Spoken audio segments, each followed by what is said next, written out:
Hey guys, is there such a thing as a perfect electric car? Well, of course not, but for an awful lot of people, this is going to come awful close. And in this video, I'm going to show you all the reasons why. You're with Mr. Chia, I'm Ju-Len. Let's check out the BMW i4 eDrive 35 together. So the i4 is BMW's first pure electric 4-door car. Well, 5 doors if you count the tailgate because it is a fastback, or a Gran Coupe in BMW speak.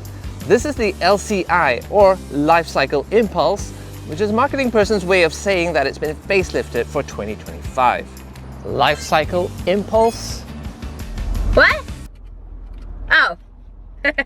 Okay. So what exactly is new, guys? Well, with any facelift, you should really start by looking at the face. You're basically looking for anything you can bolt off and then bolt on again, because that is the most cost-effective way to change the way a car looks, which means there's a new bumper design and some new headlights. I was lucky enough to park next to a previous example, so you can see what I'm talking about. The previous version had the old angel eyes, and these have a kind of hanging fangs thing going on. And there's a bit more going on with the front bumper's black plastic inserts compared to before. And the front grille's been changed. There's a new pattern over here. I'm not sure it actually makes this car look any better, but at least you can tell straight away that this one is new. But I've always liked the overall shape of the i4 Gran Coupe. It has that long bonnet, short overhang thing going, as well as a nice low roofline. Oh, and check this out. It does have frameless windows, of course, for that coupe touche. There is a new wheel design for the facelift. This one's in 2 colors. Oh, and you can tell from the M badge as well as the blue brake calipers that this car comes with the M Sport package, which is standard with the i4 now. That this one has the M Sport package, which is now standard with the i4. Over at the back, not a huge amount of change. There is a new design for the rear bumper. Of course, a bit of change down there, but have a look at these taillights. I really like this, and see what it says here? BMW Laser. Begin laser ignition sequence. Begin laser ignition! Okay, so it's not the fun kind of laser that would be so nice to have on Singapore roads sometimes, but hey, you do get 470 liters of space back here, which is decent. And if you want to expand it, you can of course grow that to 1,290 liters, which is more than decent. Speaking of decent, I think that is the word I would use for this part of the car. Let me show you what I mean. Just have to climb on board, just dip my head a little bit as I get on. But okay. Oh, and by the way, if you do want to know more about this car or any other BMW in Singapore, feel free to drop me a line at the number below. I will do my best to answer your questions in the Singapore context, and I can even hook you up with a test drive and get you the VIP treatment you so deserve. Now then, as I was saying, decent amount of space. I have a lot of knee room here, but you can probably see that my legs are pretty high up. In terms of headroom, well, I'm actually surprisingly well accommodated. And as for all the important stuff like rear aircon vents, a couple of USB-C charging ports, I'm all set. I even have my own temperature controls. I'm not so sure how comfy this car would be for 3 adults sitting abreast, but you know what? If you were to buy an i4 for the space and utility, that would not be the best decision. There are SUVs for that. I do want to say though, when I was growing up, nobody drove SUVs, and look, I turned out just fine. I mean, just ask my therapist.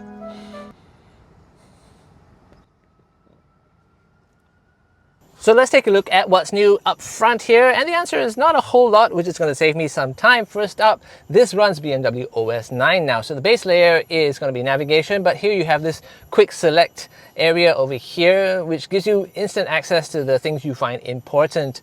I have to say, it's also customizable, of course, so you can just tap and hold, you can add or delete a widget or sort them, so it's very easy to use. And in this car, it seems actually pretty snappy.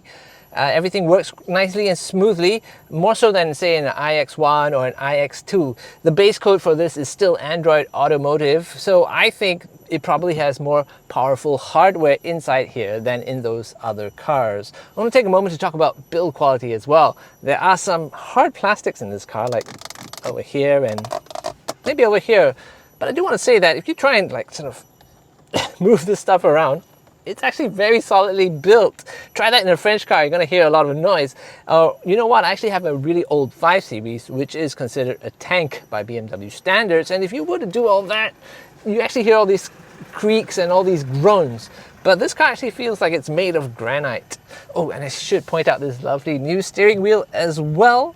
Some of the steering wheels in the latest BMWs are a bit hexagonal, which is a bit ugh. But this one's really nice. I mean, it's nice and round. It's got a flat bottom, 3 spokes, and a lovely M logo over here.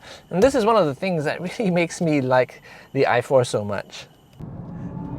But the main reason I like this car is it's actually a lot of fun. I mean, it's punchy, it handles really nicely, it even sounds kind of nice. I mean, listen to this.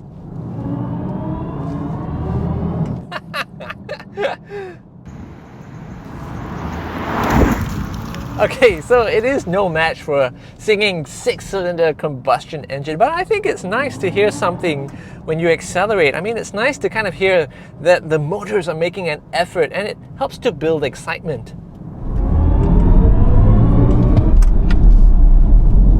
You can, of course, switch that off. Let me show you what I mean.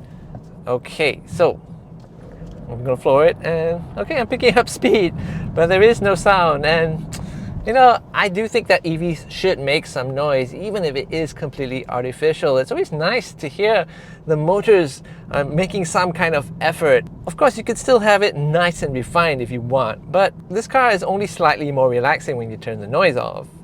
And that's because it now comes with M Sport suspension, so you're gonna feel every little bump in the road. And seriously, I would not consider this car a comfortable one to ride in.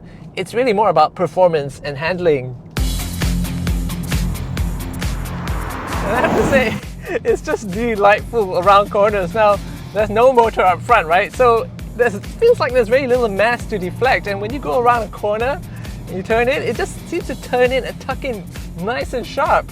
And okay, and you know that BMW is famous for its 50-50 weight distribution, right? But this car actually feels like it might actually be a little bit heavier in the back. I mean, I don't have the numbers, but it kind of feels like 45-55. So when you go through a corner and you kind of attack it with a little bit of enthusiasm, it actually feels like the rear end wants to step out a little bit just to sharpen the turn for you. And it's actually a lot of fun. So let me hit you with some numbers here. We've got single motor, rear wheel drive, and it has 286 horsepower, so roughly equivalent to a pretty well-tuned 2-litre turbo. But there is 400 Newton meters of torque, and that's enough for 0 to 100 in 6 seconds. But you know what? It actually is so punchy and so immediate that it does feel faster than that. Okay, let me just calm things down a little bit so we can talk about some more sensible stuff. So I'm driving the i4 eDrive 35, which is actually the least powerful and most affordable version of the i4. But I think it actually sits in something of a sweet spot, and that's because when it comes to road tax, well, EVs are assessed on horsepower, at least here in Singapore, and this one costs something like $2,148 to tax every year. If you go up to the eDrive 40, well, you get 340 horsepower, and that car is slightly quicker, 0 to 100 in 5.7 seconds. But that car's road tax costs a lot more, something like $3,398. So you get a little bit more performance, but you have to pay a lot more tax. And yeah, we all like to have fun, right? But hey, you're Singaporean. I mean, you would buy this car with 150 horsepower if you could. Because you're practical and pragmatic and fiercely proud of it. So being practical, I bet you were wondering about range and charging. Well, with a 67.1 kilowatt hour battery, the i4 eDrive 35 is good for a claimed 406 to 500 kilometers. Keep in mind, you're going to want to stick to charging the battery to 80% if you want it to last longer. Bottom line, I think most Singaporean drivers are going to have to charge this once a week. If you do that at the maximum charging speed of 180 kilowatts, it'll take you 32 minutes to go from 10% to 80%. And if you're using a slow charging 11 kilowatt AC charger like this one, well, then it takes about 7 hours to go from empty to full. I guess I have time for coffee then. Okay, but it's not all roses, guys. So let me show you a couple of things I don't like about the i4. First of all, there's no head-up display.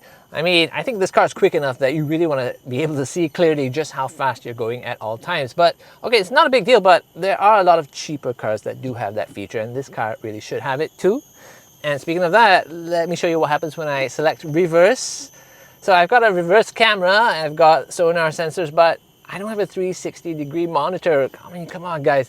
This is a Gran Coupe, so by definition, by design, it's a car that is not all that easy to see out of. So I really want that when I'm in a tight parking spot. Of course, it would have added a lot to the price, but because you have to bundle these things together, you can't just have one feature and a la carte like that. But if you ask me, I would rather have this than the M Sport package because it is useful and practical. Better yet, let's have both. Thirdly, I want to show you these new aircon vents. I mean, they kind of look nice and they do have a bit of ambient lighting. So let me show you what I mean. I can change this color at will. This is now flamingo, I believe. So let's see what else. Let's do emerald and see if it comes out nice on camera. Okay, fine. Wow.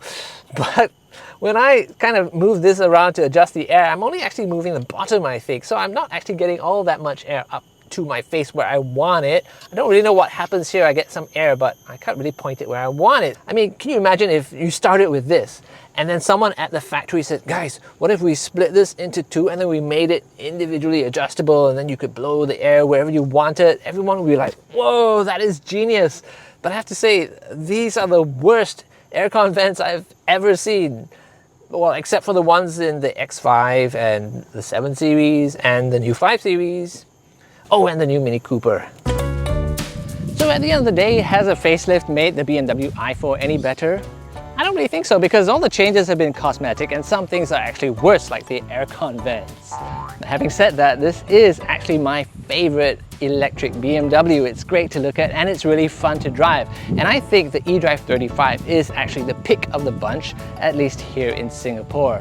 Also keep in mind there are buyers out there who are going to want a BMW first and an electric car second. For those guys, there is such a thing as the perfect electric car, and I think it's the new i4. Hey, that's my quick and dirty look at the new BMW i4. I hope you enjoyed that, and if you did, please consider subscribing. We are a new channel and we could totally use your support. Thanks for watching. See you again.